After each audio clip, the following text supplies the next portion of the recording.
warahmatullahi wabarakatuh. Selamat datang di TV Talks IP Pare Komisi Atonem periode 2023-2024. Ya baik, kali ini narasumbernya sangat-sangat eksklusif karena narasumber kali ini kita adalah kedatangan Ketua IP Pare Komisi Atonem periode 2023-2024. Langsung saja kita panggil Muhammad Akyar Kosa.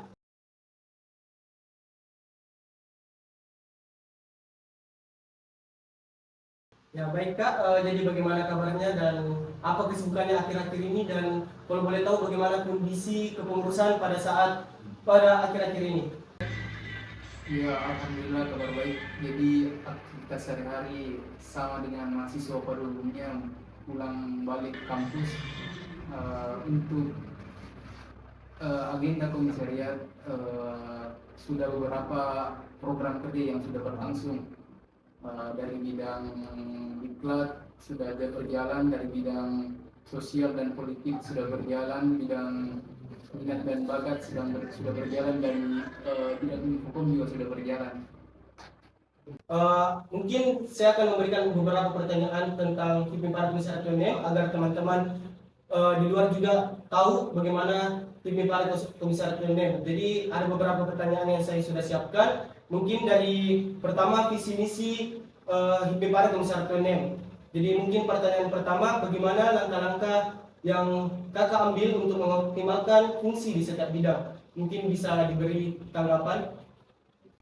Ya, baik, terima kasih atas pertanyaannya. Jadi secara khusus pasti setiap bidang sudah paham bagaimana tugas dan fungsi dan kinerjanya. Jadi saya sebagai ketua komisariat tentunya mengambil langkah-langkah untuk bagaimana caranya mengoptimalkan tiap bidang, baik dalam program kerja ataupun bagian tupoksinya, dan itu juga nanti dibantu sama sekretaris komisariat dan juga dibantu nanti dengan Dewan Pertimbangan Komisariat untuk bagaimana melakukan pengawasan. Jadi setiap program kerja nantinya akan terus koordinasi bersama Dewan Pertimbangan Komisariat dan di-follow up oleh sekretaris komisariat untuk bagaimana jadwalnya akan dilangsungkan program kerja tersebut. Jadi langkah-langkahnya adalah melakukan pengawasan langsung ke ketua-ketua bidang, seperti itu.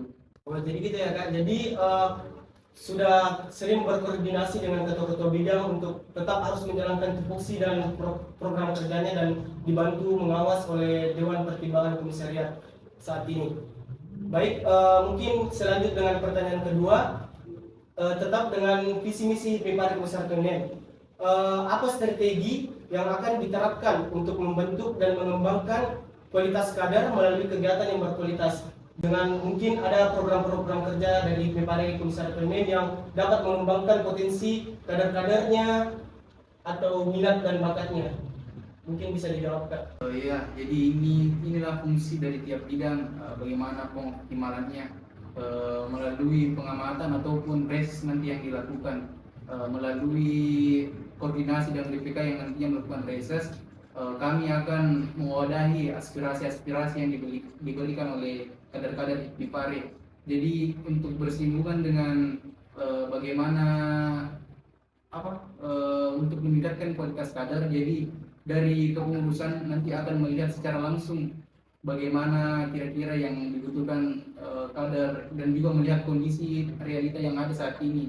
Semisal kemarin kita mengadakan kajian yang berkaitan dengan isu politik yang sedang hangatnya membahas tentang pilpres dan pemilihan umum.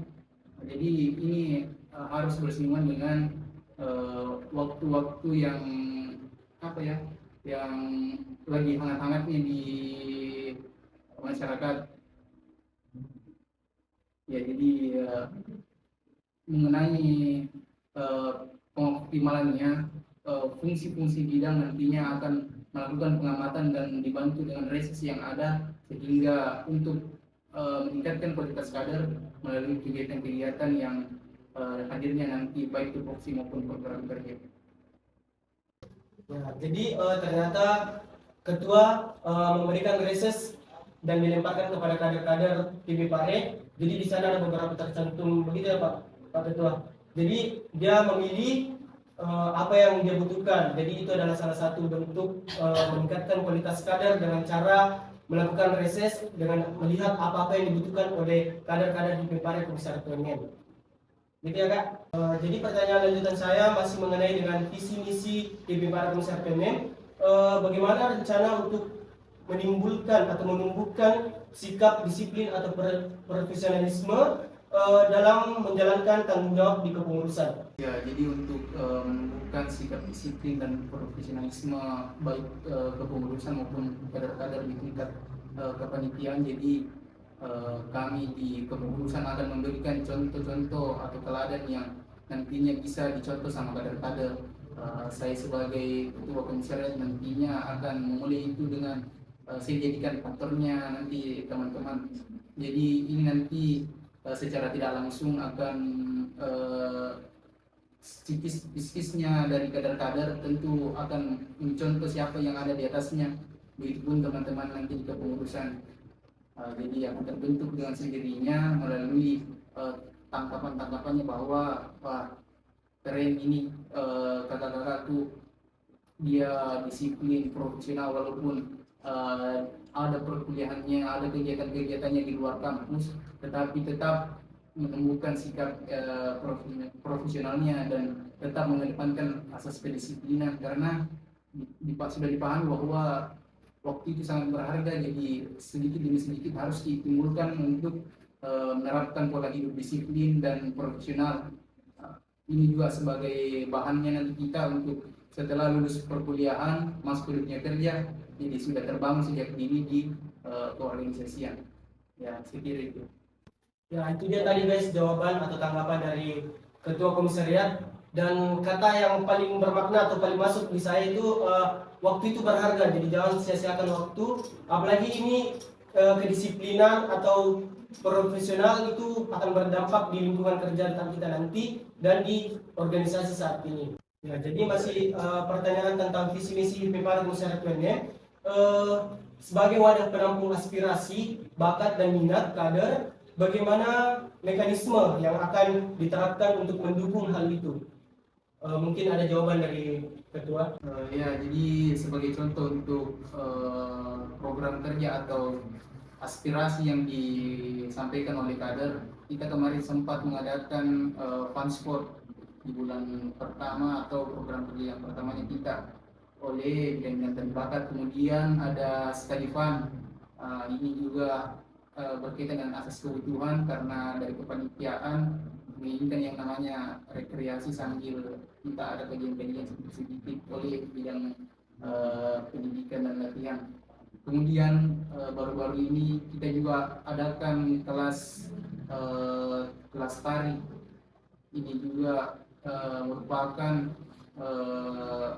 masukan-masukan yang diberikan oleh kader, jadi kita akan tampung kemudian nanti tiap-tiap bidang yang bersinggungan dengan aspirasi tersebut nanti yang akan eksekusi bagaimana langkah selanjutnya. Itu dari saya. Jadi seperti juga yang kita ketahui bahwa di Hipmi itu adalah memakai sistem kekeluargaan. Jadi mungkin berhubungan dengan pertanyaan saya kali ini, bagaimana langkah konkret untuk mempererat rasa kekeluargaan antar sesama kader guna menciptakan kerjasama dalam memajukan lembaga.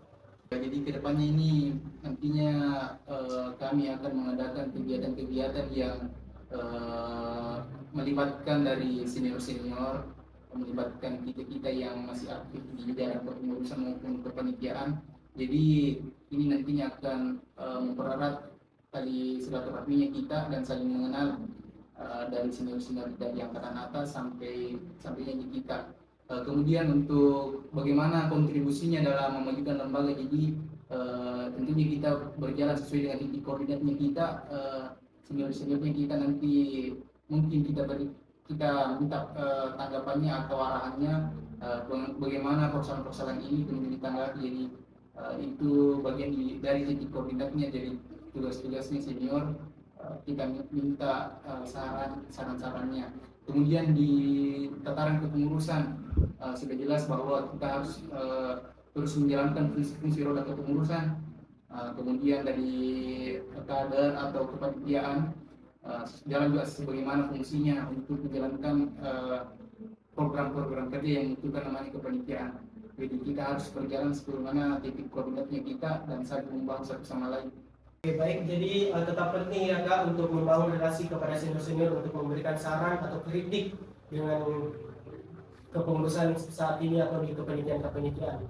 Oke, visi misi Mipare Komisi 1 ini pertanyaan saya sudah habis, maka dari itu kita lanjut ke pengembangan kader di Mipare. Bagaimana peningkatan kompetensi kader akan diukur dan dievaluasi? Mungkin ada tanggapan atau bisa dijawab. Ya, jadi untuk mengukur bagaimana tingkat pemahamannya kader dan bagaimana mengevaluasinya tentunya akan bersinggungan dengan yang namanya bidang pendidikan dan latihan. Jadi nanti bidang pendidikan latihan melakukan pengamatan secara langsung bagaimana kira-kira melalui beberapa kegiatan yang sudah berlangsung apakah ada pengaruh yang signifikan terhadap kader. Contohnya ada kegiatannya kita bagian dari tupoksi dari pendidikan dan latihan, ada berbagi bacaan. Jadi nanti secara sederhananya nanti bidang pendidikan latihan akan melakukan pengamatan langsung dan saya juga sebagai ketua komisariat tentunya akan mengamati kemudian memberikan masukan kepada bidang tersebut untuk melakukan evaluasi apakah kegiatan tersebut betul-betul memiliki dampak yang besar terhadap bagaimana peningkatan kualitasnya kader dan juga dibarengi dengan yang namanya kajian-kajian yang bersifat baru yang isu-isu hangat dan kelas-kelas yang nantinya akan dibawakan sama kelas minat dan bakat yang berasal dari aspirasi-aspirasi dan bakat-bakat yang akan dikembangkan oleh kader-kader. Jadi seperti itu. Ya, baik. Kita masuk ke pertanyaan terakhir. Dari Pak Ketua mungkin ada harapan-harapan dari kepengurusan periode 2023-2024 ini. Ya, tentunya yang menjadi target utama saya dalam menjalankan kepengurusan ini adalah bagaimana saya berhasil mewujudkan visi misinya saya, kemudian untuk bagaimana setiap program kerja yang telah disepakati pada saat rapat kerja ini bisa berlangsung dan bagaimana pengoptimalnya tiap bidang. Jadi apa-apa yang telah kita susun sedemikian rupa pada saat raker, saya berharap ini bisa berjalan dengan baik.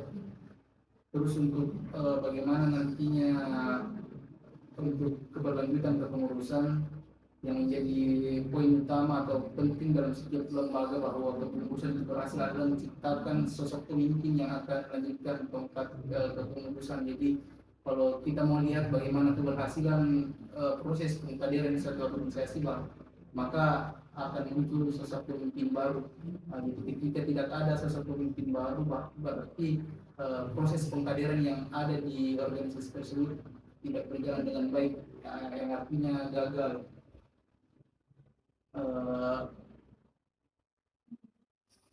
Jadi untuk mendukung hal-hal tersebut tentunya kami perlu bantuan dari semua stakeholder yang ada dalam Mipare, baik itu tingkat pusat, kakak-kakak senior maupun kader-kader untuk saling membahu dalam memajukan lembaganya kita, karena untuk kepengurusan sendiri belum bisa untuk melakukan bahkan ini banyak program kerja, bahkan ada program kerja yang menyita waktu hampir 1 periode kepengurusan. Jadi betul-betul dari kepengurusan memerlukan yang namanya support dari senior dan support dari kader-kader sebagai perpanjangan tangan untuk menjalankan suatu kegiatan dan yang tak kalah pentingnya untuk melangsungkan setiap prosesnya adalah bagaimana membangun relasi ke sesama organisasi-organisasi daerah. Jadi kami akan membuka komunikasi dengan lembaga-lembaga kedaerahan sebagai sesama anak rantau yang berkuliah di Makassar. Jadi yang poin utama untuk saya sampaikan bahwa dalam menjalankan kepengurusan ini teman-teman jangan lupa kewajibannya dalam melakukan kuliah. Itu adalah tujuan awalnya teman-teman datang ke sini, tetapi jangan pernah lupa bagaimana tanggung jawabnya yang ada di sini. Jadi teman-teman bisa saling memerangi apa kewajibannya teman-teman di sini. Itu dari saya. Terima kasih karena sudah mengundang saya di podcastnya. Ya, jadi itu tadi harapan-harapan mengenai Pak Ketua untuk kepengurusan saat ini. Jadi mohon bantuannya juga untuk kader-kader di Departemen Masyarakat UNEM untuk lebih solid, lebih kompak untuk mewujudkan harapan dari Pak Ketua. Mungkin itu tadi adalah pertanyaan terakhir. Jadi sudah berarti kita mau closing nih Pak Ketua. Terima kasih sudah mampir di Hipmi Talks.